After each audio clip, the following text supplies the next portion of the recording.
MSW Media.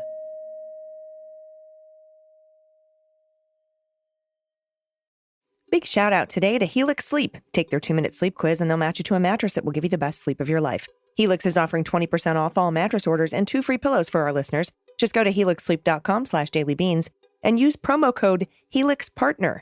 This is their best offer yet, and it won't last long. With Helix, better sleep starts now. News with swearing. Daily beans, daily beans. Daily beans, daily beans. Hello and welcome to the Daily Beans for Monday, February 20th, 2023. Today, the ex-officers who murdered Tyre Nichols have pled not guilty. The New Mexico Supreme Court has affirmed Cuoy Griffin's expulsion from office under Section 3 of the 14th Amendment. Ukraine has seized Deripaska-linked assets, including RUSAL. President Jimmy Carter has entered hospice care. A Rand Paul aide has been sentenced to 18 months in prison for funneling Russian money into the Trump campaign. And Wisconsin goes to the polls this week for the Supreme Court primary. I'm your host, Allison Gill. Hey, everybody, it's AG. Dana's out today. I'm going to be bringing you the news. Thanks for sticking with me. And thanks to our patrons. I just want to give a shout out to our patrons. You make this show possible. You can become a patron at patreon.com/MullerSheWrote. And if you're a patron at the $5 level, you get the Beans feed ad-free plus the Jack podcast ad-free. So sign up today. Couple quick news bites. The ex-officers, the officers that were fired for, in the murder of Tyre Nichols, have all pled not guilty. And Tyre Nichols' mom was in the courtroom, and she noted when she left that none of them would look her in the eye. And she said, I'm going to be at every single one of these proceedings. The judge said this trial is going to take a long time, so we have to prepare for that. Also, our hearts go out to the family of Jimmy Carter. He has been placed in hospice care. Truly one of the best, most amazing public servants of my lifetime. And so, all the love. All of my love sent out to the Carter family today. He has touched so many lives, building homes for Habitat for Humanity. I mean, everything that he's done since being president and his time serving the people as the president. Just absolutely an incredible person. Truly, I think, an example of what Christianity should be in this country. So thoughts and prayers to Jimmy Carter and his family. All right, we have a lot of news to get to, so let's hit the hot notes. Hot notes. All right, first up from Zoe Richards at NBC News, a Republican consultant was sentenced Friday to 18 months in prison for his role in conspiring to illegally funnel contributions from a Russian national to former President Donald Trump's 2016 presidential campaign. This is Jesse R. Benton. He's the age of 45, of the Woodlands, Texas area, was convicted in November on a series of charges, including conspiracy, contribution by a foreign national, and causing false records to be filed with the Federal Election Commission. This is the second time Benton has been convicted of charges related to political contributions. He has advised numerous GOP lawmakers on campaign strategy, by the way. According to court documents, Benton schemed with Roy Douglas, another political advisor, to pass contributions to Trump's campaign from a Russian national who wanted to meet and take a picture with the candidate. At the time, Benton was a strategist for the Great America PAC, a super PAC that backed Trump in 2016. The Russian national allegedly wired $100,000 as part of an arrangement with Benton to attend a Trump campaign fundraiser. Benton concealed the Russian national's identity from Trump and his campaign and created a fake invoice to disguise the scheme. That's according to court documents. Acting as a straw donor, Benton allegedly contributed $25,000 of the Russian national's money to the campaign while pocketing the remaining $75,000. The Justice Department said the campaign was unaware of the scheme. Benton had worked on the campaigns of the Senators Rand Paul and Mitch McConnell. Now, Benton resigned as McConnell's campaign manager in 2014 amid fallout from his work on Ron Paul's presidential campaign 2 years earlier. In 2016, Benton was convicted with Ron Paul campaign manager John Tate of concealing $73,000 in payments that went to Iowa State Senator Kent Sorensen in exchange for Sorensen's endorsement of Ron Paul's 2020 presidential campaign. Both Benton and Tate were sentenced to 6 months of home confinement and probation, but Trump pardoned them both in December of 2020 on his way out of office. And speaking of Russia, this is from Bloomberg News. This is amazing. Ukraine is confiscating a key aluminum plant linked to United Co-RUSAL International PJSC, that's RUSAL, and other assets that are owned by Oleg Deripaska under sanctions the government imposed after Russia's invasion last year. More than 300 assets linked to Oleg Deripaska and RUSAL have been transferred to Ukraine. That's according to Ukraine's Justice Ministry in a website statement. They cited a decision by the top anti-corruption court on February 16th. The Mykolaiv alumina refinery has been offline since early March 2022 after Russia bombed the southern city. The ministry accused Deripaska of being close to Russian President Putin and having, quote, a significant share of RUSAL and parent company EN Plus Group. It also said RUSAL controls some companies in Russia that produce armored vehicles used by that country's army to fight in Ukraine. Deripaska does not hold controlling stakes in RUSAL or EN Plus after being sanctioned by the U.S. The aluminum producer didn't immediately respond to an emailed request for comment. I know you all remember what happened. We covered it on Mueller, she wrote.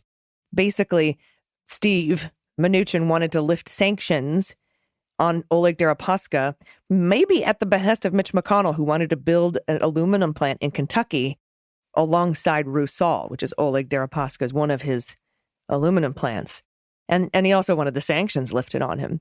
And so they made a deal. They said, all right, we'll sell some of your shares so you're no longer the controlling stakeholder of RUSAL, and we'll lift those sanctions, let you build this aluminum plant in Kentucky and other things you can do when you are taken off the OFAC sanctions list. He sold those shares, Deripaska.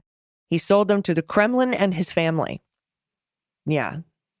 So they lifted sanctions, but then they got put back on him for other things later. But, quote, the Justice Ministry of Ukraine won't stop there, but will continue to implement the sanctions by confiscating assets of sanctioned people. That's Deputy Justice Minister Irina Mudra. She said that in a statement. She went on to say, we're doing everything so that the assets of people who support Russia's aggression will benefit Ukraine's economy and armed forces as soon as possible. RUSAL, co-founded by Deripaska, acquired the refinery in the early 2000s. It relied on the facility, which could churn out about 1.76 million tons of aluminum a year, for more than 20% of the raw material needed for its aluminum factories in Russia. After the site shut this year, RUSAL had to look for new sources of supply, including China and Kazakhstan. The permanent loss of the Mykolaiv refinery will be a blow to Russia, which has had close ties to the plant ever since it was built more than 40 years ago to address the Soviet Union's alumina shortfall. The Ukrainian parliament this year approved legislation to nationalize the assets of Russian citizens, as well as companies in which Russians are beneficiaries. RUSAL is controlled by Russia-registered EN Plus Group, in which Deripaska still holds a stake of about 45%. Also, the New Mexico Supreme Court affirmed its decision to dismiss Cuoy Griffin's appeal of a court's decision to remove him from office for participating in an insurrection. The ruling, which affirmed the dismissal of Griffin's appeal on procedural grounds, means that Judge Matthews' decision that the January 6th attack on the Capitol was an insurrection and that Mr. Griffin engaged in it still stands. Following the ruling, Citizens for Responsibility and Ethics in Washington Senior Vice President and Chief Counsel Donald Sherman released the following statement. Quote, the New Mexico Supreme Court's decision means that Judge Matthews' ruling that Mr. Griffin engaged in an insurrection on January 6th and disqualified himself from office under Section 3 of the 14th Amendment will stand. We are pleased that the precedent set by our victory will help protect our democratic institutions from insurrectionists. We look forward to holding more insurrectionists accountable under the 14th Amendment, including Donald Trump. Now, I think this is also important because now we have, in an appellate court, a ruling that stands that January 6th was an insurrection. We might see this cited in future indictments from Jack Smith, Special Counsel Jack Smith. Because, as you know, they are investigating whether or not Donald Trump incited an insurrection on January 6th. And from Jennifer Rubin, writing for the Washington Post, friend of mine, state Supreme Court primary races don't usually draw national attention. But with little else on the political calendar and hot-button issues in a critical swing state like Wisconsin at stake, national media and political operatives have their eyes on Wisconsin's Tuesday election. Meanwhile, out-of-state money is poured in, likely making it the most expensive judicial race ever. Voters will go to the polls to fill an open seat on the state Supreme Court, left with the retirement of conservative Patience Roggensack, who gave conservatives a 4-3 majority that produced reliable right-wing victories on everything from abortion restrictions to gerrymandering to public employee unions. While the primary is nominally nonpartisan, no one is confused about which party backs which candidates. Progressive Judge Janet Protasiewicz and Everett Mitchell and conservatives Daniel Kelly and Jennifer Doro are vying for the top 2 spots to face off in the general election on April 4th. If a progressive wins the seat, the court will likely defend abortion rights in a state where a significant majority of voters are pro-choice and reconsider the radical GOP redistricting plan that secured 6 of 8 U.S. House seats for Republicans. Abortion and voting are the top issues, giving Democrats confidence they can turn out voters even in February. Mitchell tells Jennifer Rubin that the recent midterms were the first under the new districts, which carved up towns and even neighborhoods. Quote, people feel like their vote doesn't matter. That's what Mitchell says. People feel they've lost their vote. On abortion, he decries the chaos created by Dobbs. Protasiewicz is the leading progressive candidate, gaining her endorsement from popular Democratic Senator Herb Kohl, Emily's List, and several major unions. Protasiewicz's ebullient personality is well suited to the campaign trail. By the time Jennifer Rubin says she met her Friday morning at a coffee shop, steps from the state capitol, she had already finished an event in Eau Claire, and she'd already done a talk radio show. She's had to turn away people from overpacked events. About campaigning, she says brightly, I wish I didn't like this as much as I do. I love talking to people. I love hearing how much they care. She emphasizes her efforts to make the courts accessible to people from all backgrounds, by the way. Protasiewicz avoids making specific promises about how she'll decide on specific cases, though, but she insists the public has a right to know a judge's values. She's candid about hers. She finds GOP boasting of voting suppression appalling and strongly criticizes the GOP's extreme gerrymandering. Her first TV ads stressed her support for abortion rights. She's been outraising her opponents in direct contributions with nearly $2 million since the race began. However, an outside right-wing group called Fair Courts America has spent heavily for Kelly.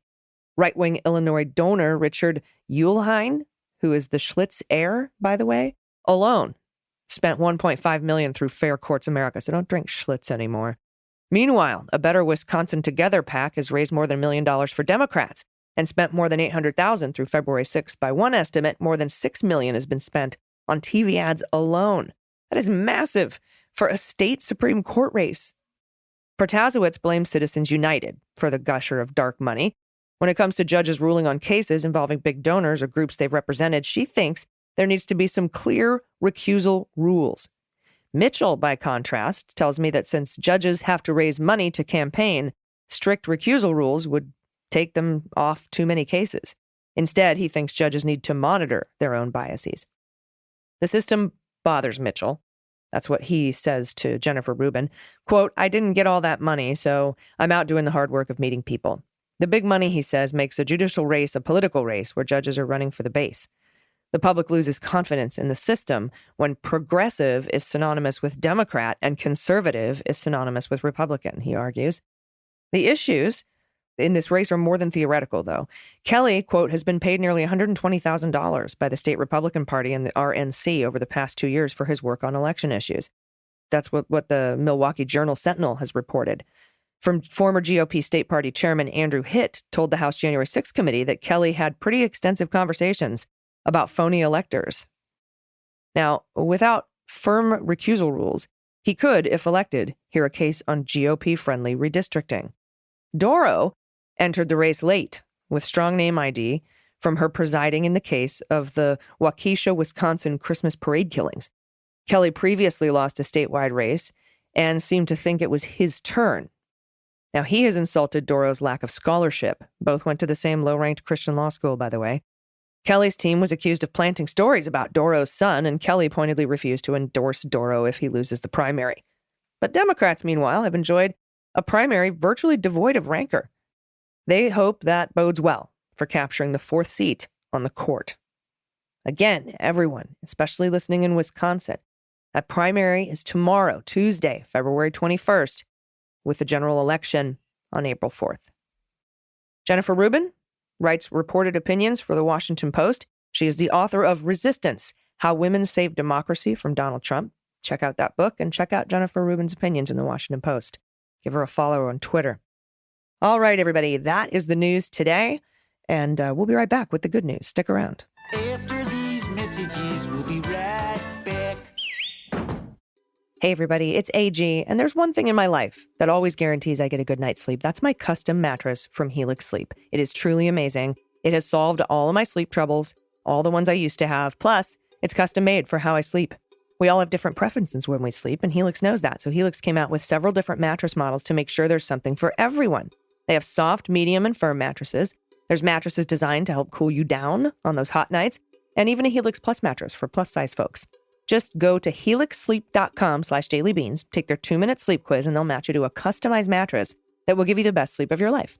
As you know, you've been listening to me for a while.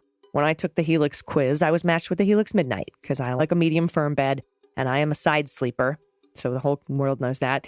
And it is the best mattress I've ever slept on, seriously, in my whole life. I used to have stress. I used to toss and turn. I thought mostly it was because the orange man was in the White House, but I was sleeping on a mattress made for somebody else. Helix designs the mattress for me and my sleep preferences. After you take the quiz, order the mattress.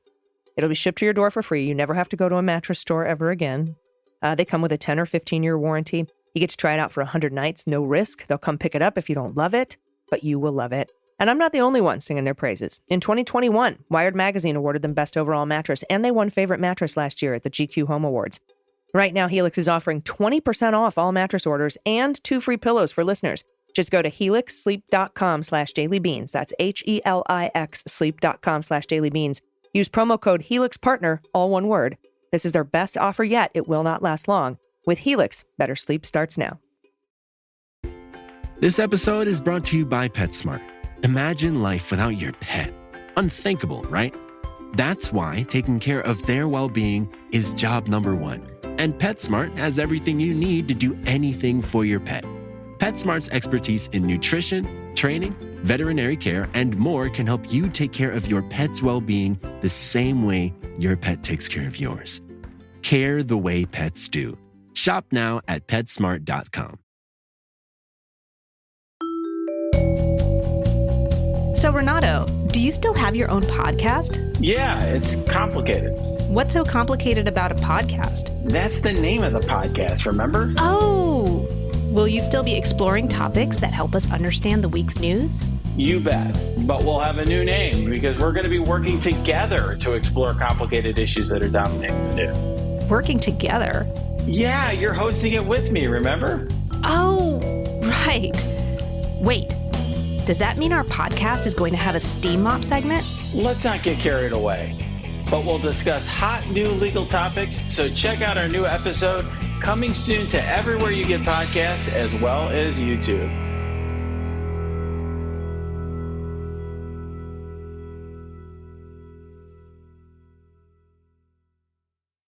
Everybody, welcome back. It's time for the good news. Who likes good news, everyone? Then good news, everyone.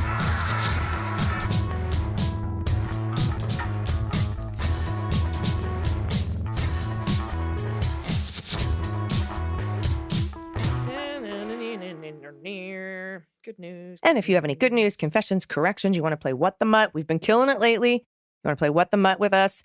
Or let's see, if you have a shout out, somebody that's awesome in your life or a local business in your area, or you have adoptable pets in your area you want to share with us, or your pets, especially wearing clothes, baby pictures, frog orgies, whatever you want to send in to us, you can do it by going to dailybeanspod.com and clicking on contact. Now, first up, from Anonymous, pronoun she and her, hi there. The reason Chow Chow DNA shows up in so many mutts is because it's one of the oldest breeds of dog at 3,000 years old. So its DNA has had a lot of time to propagate. In fact, the most common DNA found in dogs are, in order, Pitty, Labrador Retriever, German Shepherd, Chihuahua, Chow Chow, Boxer, Miniature Poodle, Husky, Golden Retriever, and Australian Cattle Dog. So if you tend to guess those dogs more often, you'll maximize your probability of guessing correctly.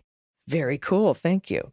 For my animal tax, because this is not a pet, this is a picture of a peregrine falcon I met while studying the history of falconry from a falconer and conservationist who also reintroduces falcons into the wild.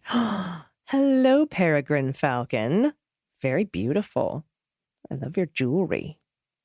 Oh, that's awesome. Thank you so much. I now have my list of the dogs where the DNA shows up most often. I'm gonna share this with Dana so we can guess these when she gets back.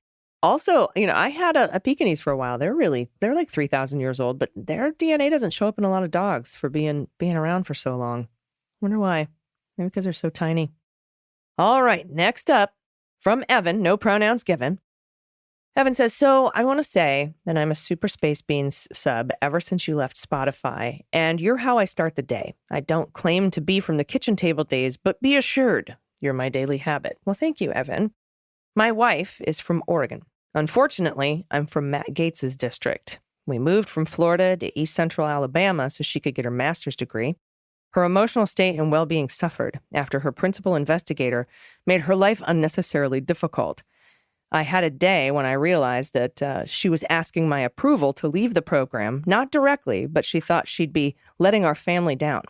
I felt awful and fully supported her leaving. She wandered around until landing a job as a problem solver at a local state farm office. Now, this isn't where I saw myself, and I'd love to leave the Southeast, but as long as I'm here with my new wife, I'm happy, and I'm over the moon that she seems happier as well.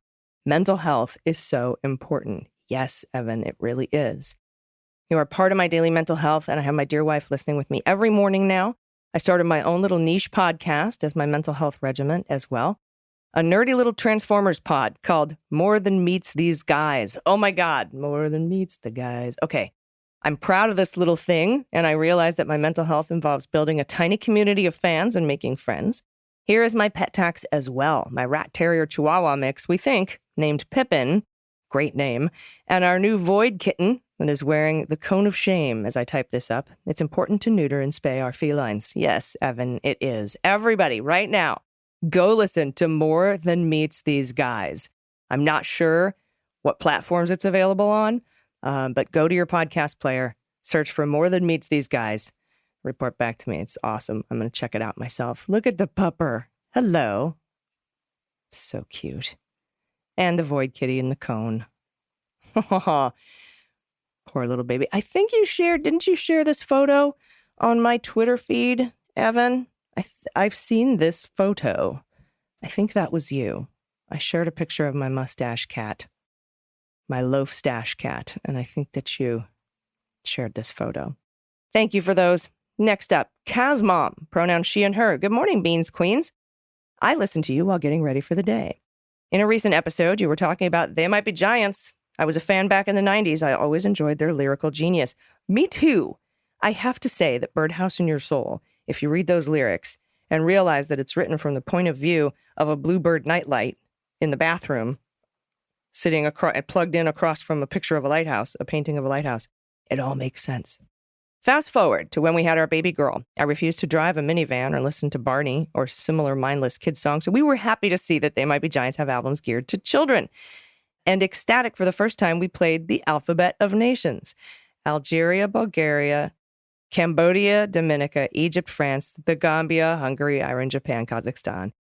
The first time we heard it, my husband and I did a double take and replayed the song. Yes, they said Kazakhstan. Our daughter is adopted from Kazakhstan. So of all the other K countries in the world, we were thrilled that our daughter's birth country was represented. Our daughter is now a freshman in high school, but some of the They Might Be Giants kiddie songs are still active on our playlist. Oh, that's so great. Now, my countries of the world song is the Animaniacs one. You know, United States, Canada, Mexico, Panama, Haiti, Jamaica, Peru, Republic of Dominican, Cuba, Caribbean, Greenland, El Salvador, too, Puerto Rico, Colombia, Venezuela, Honduras, Guyana, and still Guatemala, Bolivia, then Argentina, and Ecuador, Chile, Brazil, Costa Rica, Belize, Nicaragua, Bermuda, Bahamas, Tobago, San Juan, Paraguay, Uruguay, Suriname, and French Guiana, Barbados, and Guam. I'm not going to do the whole thing, but I did memorize it. I remember that, but I don't remember where I parked my car. Anyway, I'm so glad. I love the They Might Be Giants kid stuff, especially the stuff about like James K. Polk. And anyway, thank you so much for sharing that. The Sun is one of my favorite songs. It's so good live as well with the dial-a-drums. Anyway, if you get a chance to see They Might Be Giants on tour, go do it. They're playing their whole album Flood plus a bunch of other music. Flood is seriously a seminal album. Okay, Next up, from Anonymous, no pronouns given. To the Beverly Hillbillies. All right. Come and listen to my story about a man named Jack who rocked it at the Hague. In the end, he came back. He'd done gone up against the fraudsters in the dark past, but Garland called him up to clean up the aisle fast. Okay, very nice. 45, that is. Long-term grift, emoluments clause. Before he crossed the pond again, the papers start to fly. Surgery on his knee didn't hurt his eagle eye. Grand jury sent subpoenas out for info old and new. With Fonnie, Tish, and Garland, there to help him see it through. Indictments, prosecutions, pierced privilege. That's great. Thank you. I'm sorry I messed up the syllables on the first one. Who rocked it at the Hague. And in the end, he came back. He'd gone up against the fraudsters in the deep, dark past, but Garland called him up to clean up the aisle. Yep, okay, I got it now. I didn't practice. I'm just, going off the top of my head here. Anonymous, thank you. Sorry for my voice. It's a little rough these days. All right, next up from Anonymous, pronoun she and her. First-time submitter, OG listener. Not to toot my own horn, but to bring some visibility to my high school bestie's senior dog sanctuary. Oh, I love senior dog sanctuaries. My lifelong friend Sarah has spent years now creating a safe place for senior dogs who've been abused, neglected, or otherwise in need. The size of her heart to dedicate her life to making sure these pups, because even old dogs are still pups, right, have love in their final golden years just blows me away. I want to tell everyone about it. As the proud mama of my own sweet rescue, Lulu, I can attest to the fact that we don't deserve them, but I'm so grateful I have her. My dog has healed my heart in so many ways, so I wanted to highlight Johnson's Sanctuary for Senior Dogs. It's called Johnson's Sanctuary for Senior Dogs, so that maybe, just maybe, the sanctuary will get some visibility, or someone will get inspired to start their own, or even head down to the pound and adopt a pup that's been there the longest and give it that unconditional love they always seem to give us. Thanks in advance for my pet tax. I present to you Lulu, my little sassy senior terrier mix, who absolutely owns my heart. Thank you to you and Dana for making every morning a reason to do an epic double pelvic thrust to hot notes in the shower, in the kitchen, walking the dog when it hits. I hit it. So that's johnsonssanctuary.com, everyone. Send them some love, maybe $1 or $2. Yeah, and I always think of the movie The Full Monty when they're standing in line to get their welfare checks, and Hot Stuff by Donna Summer comes on, and they do the hip thrust, hot stuff, and then hot notes. I get it. I see it. I see it in my head. And Sarah, thank you for doing what you're doing with your senior dog sanctuary. That's truly, truly wonderful. All right. Oh, look at these. Look at these photos. Oh, God loves a terrier. All right. Everybody go watch Best in Show now. Thank you for these photos. Thank you for everything. Thank you for all of your good news. Please keep sending it to us at dailybeanspod.com and click on contact. It's going to be a busy news week. I'll be here with you to get through it together. And we'll see what happens. With Fonnie Willis, we're on imminence watch. It's been 4 weeks now. We'll see what happens this week. My spidey senses are tingling. All right. Georgia, hello. Okay, so until tomorrow, I will be back in your ears tomorrow. And right now, there's a new episode of Jack out, by the way. It's a long episode. There was so much news, so many subpoenas this week. So check out Jack if you get a chance. It's wherever you get your podcast is free. And by the way, the first episode of Cleanup on Aisle 45, co-starring Pete Struck, will drop on Wednesday. I look forward to that. Thank you so much again, everybody. Tomorrow, I will be here. Until then, please take care of yourselves, take care of each other, take care of the planet, take care of your mental health. Vote blue over Q, and take someone with you. I've been AG, and them's the beans. The Daily Beans is written and executive produced by Allison Gill, with additional research and reporting by Dana Goldberg and Amy Carrero. Sound design and editing is by Desiree McFarlane, with art and web design by Joelle Reeder with Moxie Design Studios. Music for The Daily Beans is written and performed by They Might Be Giants, and the show is a proud member of the MSW Media Network, a collection of creator-owned podcasts dedicated to news, politics, and justice. For more information, please visit mswmedia.com. MSW Media.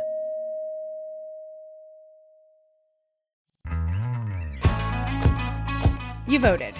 I did. You protested. Again. You postcarded.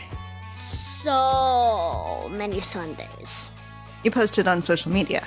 Got some likes. And you're still reeling from all the terrible news. Yeah, but what else can I do? I'm Kelly. I'm Lila. And we're going to help you figure that out. Each week, we'll interview people on the front lines of political action about the things they actually did to take action. What got them started, who helped them along the way, and what they do differently if they had it to do all over again. And in the process, we'll give you concrete advice about how to take the leap from freaking out on Twitter to making a difference. Follow What Can I Do wherever you listen to podcasts, or tune in on whatcanidopodcast.com.